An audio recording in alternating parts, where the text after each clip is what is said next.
Armored Brigade Combat Team footprint.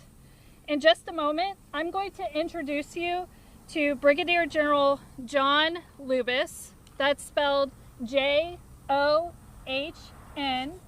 Lubis, L-U-B-A-S. He's the Commanding General of the 3rd Infantry Division. Brigadier General Lubis will make a statement regarding the incident and take a few brief questions. Before we begin, however, I'd like to go over just a couple things with you.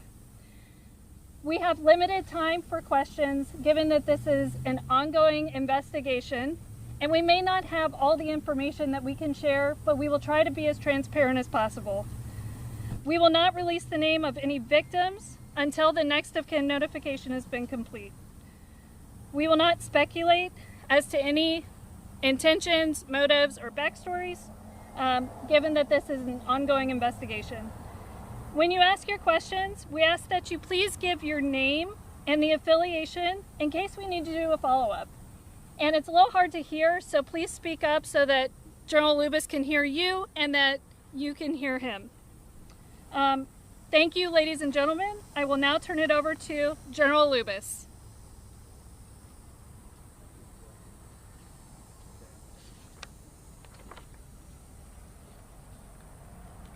Good afternoon, ladies and gentlemen, and thank you for joining us.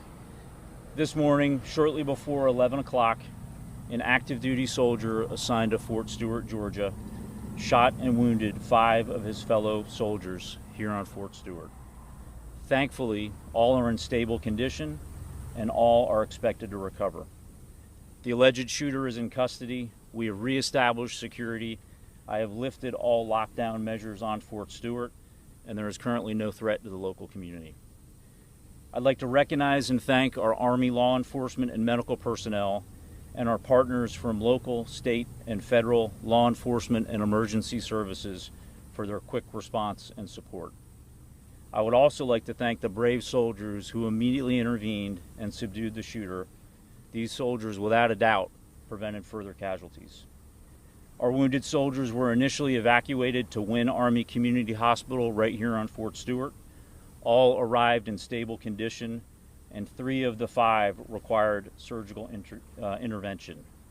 2 have been transported to Memorial Hospital in Savannah, Georgia for additional care. We have identified the alleged shooter as Sergeant Cornelius Radford, an automated logistics sergeant assigned to 2nd Brigade Combat Team. Sergeant Radford has not previously deployed to combat. Sergeant Radford has been interviewed by the Army Criminal Investigation Division and is currently in pretrial confinement, awaiting a charging decision by the Office of the Special Trial Counsel. Right now, our primary focus is first on caring for our injured soldiers and their families, and also supporting the soldiers of the Spartan Brigade. All of the families of the victims have been notified, and we're wrapping our arms around them and ensuring we provide them all the support that we can. Before I take questions, I want to remind you that this is an ongoing investigation and we're still gathering questions. And ladies and gentlemen, I'll now take your questions. General Lewis will be in Post News. Can you give us what unit he was assigned to and how long he served in the Army? If you didn't mention that. Yeah, he is assigned to one of our sustainment units here in 2nd Brigade Combat Team at Fort Stewart, and I will have to confirm how long he served with us. Yes, sir. Russ Bynum with the Associated Press. As best you can, knowing it's still early, can you walk us through where this happened, what happened in the shooting, and were the victims subordinates to the sergeants, or were they people over him in rank? Yeah, right now it's premature, and we're gathering a lot of the information. What we know is this soldier, the shooting occurred at the soldier's place of work.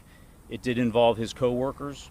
We're still not certain about the motivations, but again, he's been interviewed by Army investigators, and we believe we'll gain more information here shortly. Yes, ma'am.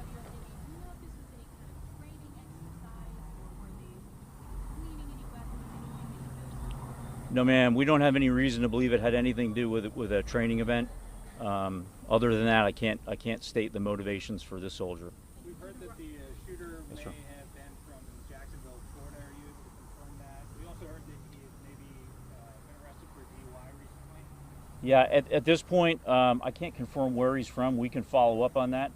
I do believe he was arrested locally for a DUI that was unknown to his chain of command until the event occurred, and we started looking into the law enforcement databases. Robin, now from the current, can you tell us whether or not that was a military weapon or whether this was a personal weapon that the person brought on base? Yes, ma'am. I can confirm it was not a military weapon, and we believe it was a personal handgun. Yes, sir. What does this mean for ongoing security measures in situations that occur? Yeah, I'm very confident in the security of this installation. We've got a great partnership with local law enforcement. As you can see here at our gates, we have armed guards in protective equipment. This one's a bit difficult, and we're going to have to determine how he was able to get a handgun to his place of duty. Alicia News for Jack. Has the suspect had any prior disciplinary or behavioral issues on base? No, ma'am, not that we're aware of. But again, it's early in the investigation, but not that I'm currently aware of.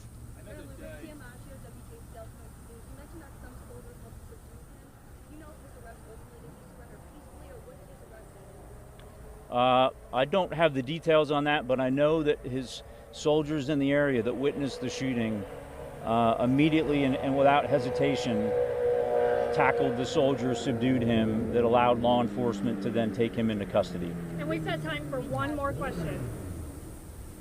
I know that you can't speak to the motivation, but if this turns out to be some situation where somebody had extremist beliefs or maybe classified as a terrorist attack, I mean, how does that change the base's response or the base's investigation moving forward? Yeah, currently we have no reason to believe any of that is the case. However, we continuously assess the threat environment, both in the immediate area and across our Army and DoD installations, and we will address the threat level accordingly. Do you have the rank of the shooter? Yes, sir. He was a sergeant. Ladies and gentlemen, thank you for your questions, and again, thanks to the local responders and the local community for their help. Thanks, and have a great afternoon. Thank you, sir. Hey, I'm going to give you the proper spelling of, I'm going to give you the spelling of the assailant. The first name is Cornelius. It's spelled Q-U-O-R-N-E-L-I-U-S.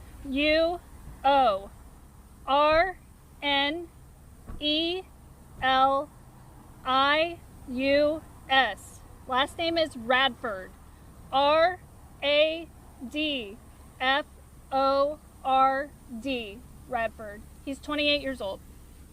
And there was some mention he was second logistics. I didn't get all of that. Yeah, so he is a automated logistics sergeant, a 92 Alpha with 2nd Armored Brigade Combat Team. Hey, I'm going to come off the podium now, but if you guys have additional questions that I can help